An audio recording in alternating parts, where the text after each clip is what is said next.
entregue por Pilatos. De volta à casa de Herodes, governador romano, Jesus foi novamente introduzido a Pilatos, que já estava bastante indisposto. Perguntou aos judeus o que eles queriam que ele fizesse. Lembrou-lhes que havia inquirido a Jesus, não lhe encontrando, porém, culpa alguma, recomendando-lhes acusações que contra ele haviam apresentado e que ele não tinha podido provar. Demais, tinham-no levado a Herodes, que era judeu como eles, mas que também nada havia achado nele digno de morte. Todavia, para contar os seus acusados, disse-lhe: castigá-lo-ei, pois, e soltá-lo-ei. Nisto, Pilatos se revelou um notável fraco. Estava persuadido de que Jesus era inocente, porque havia dele puni-lo. Isto era evidentemente transgredir com o mal. Os judeus não mais o esqueceram durante o andamento do processo. Tinham conseguido intimidar o governador sobre tirar a vantagem disto por forma de assegurar a condenação de Jesus. A multidão alvoroçada exige então com veemência a morte do prisioneiro.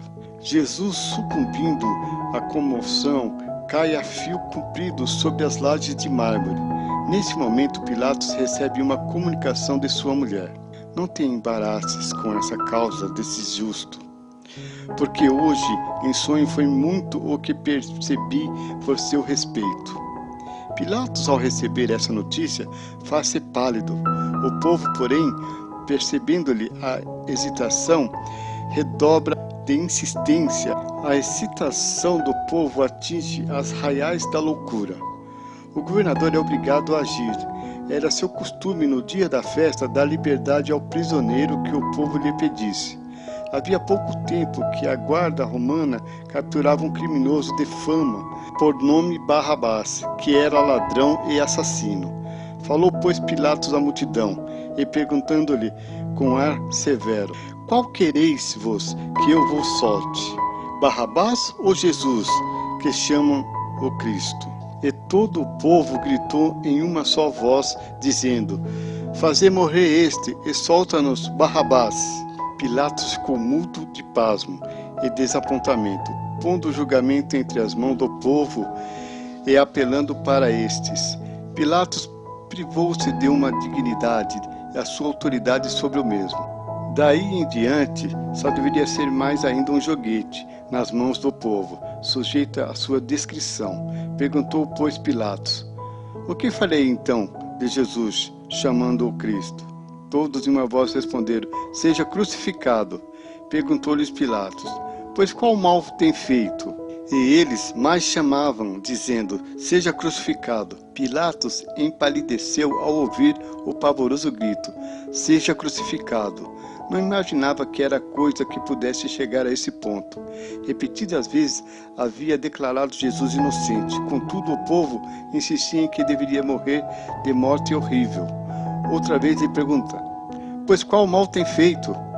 E de novo o povo repercute nos ares a grito, a trollar: crucifica-o. Pilatos fez um último esforço para despertar sua simpatia.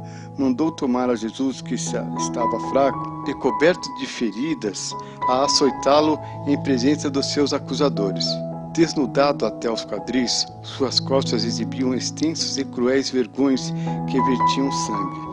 Seu rosto terno dava evidentes mostras do horrível trato que lhe era infligido. Ordenou então Pilatos que trouxesse Barrabás e pô-lo ao lado de Jesus, de modo que todos pudessem observar o contraste entre um e outro. E apontando para Jesus, disse em tom de súplica: vede que homem! Havia no meio daquela turba homens inteligentes que, com Pilatos, sabiam discriminar a nobreza e a pureza do caráter que se espantavam nos rostos pálidos do Salvador. Tinham, porém, renunciado ao bom senso e a todo sentimento de justiça e piedade, juntamente com os outros chamavam: crucifica-o, crucifica-o. Afinal, Pilatos, esgotado da paciência entre uma crueldade tão vingativa quanto irracional, disse ao povo: tomai-vos outros e crucificai-o, porque eu não acho nele crime algum. Pilatos fazia todos os esforços para libertar Jesus. O povo, porém, dizia: Tu se livra a este. Não és amigo de César? Porque todo o que se faz rei contradiz a César. Tais palavras feriram em Pilatos, que já se fizera suspeito ao governo romano, uma corda bastante sensível. Uma notícia como essa a seu respeito havia de causar sem dúvida a sua ruína.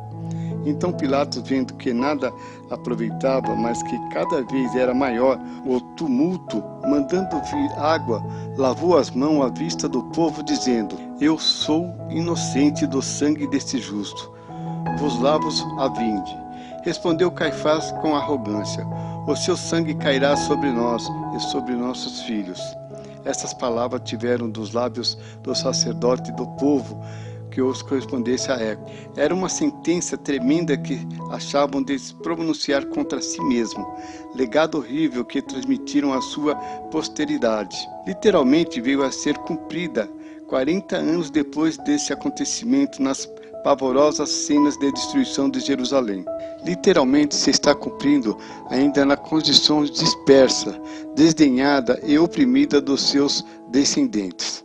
Mais do que literalmente virá a cumprir-se na consumação do mundo. As situações estarão então mudadas. Então esse Jesus há de se manifestar-se em chama de fogo para tornar vingança daqueles que não conheceram a Deus. E eles dirão aos montes e aos rochedos: Cai sobre nós, escondei-nos diante da face do que está sentado no trono e da ira do Cordeiro.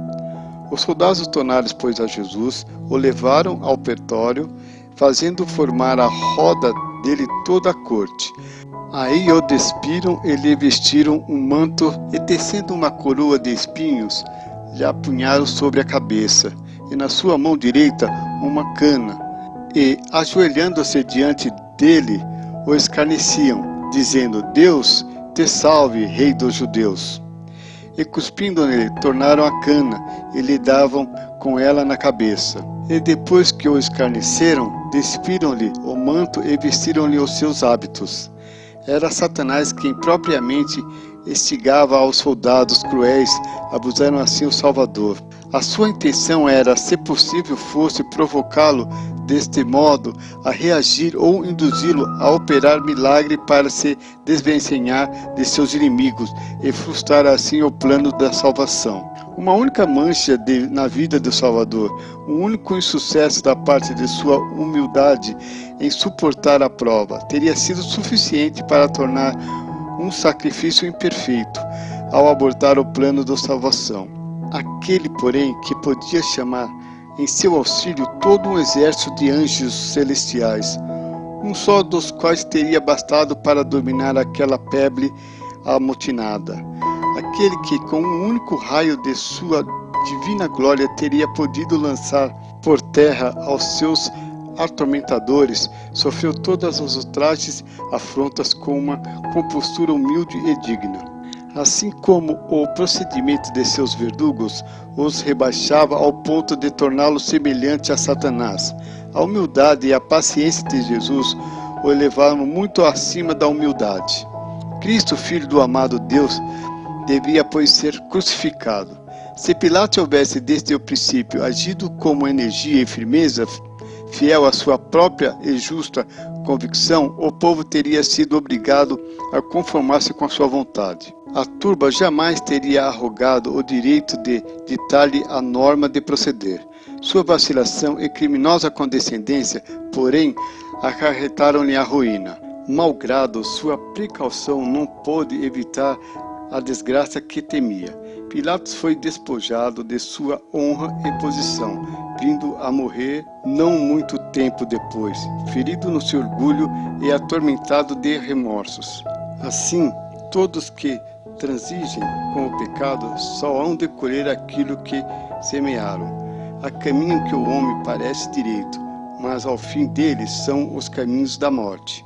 Quanto há que os exemplos de Pilatos sacrificaram príncipes e integridade a fim de evitar consequências desagradáveis.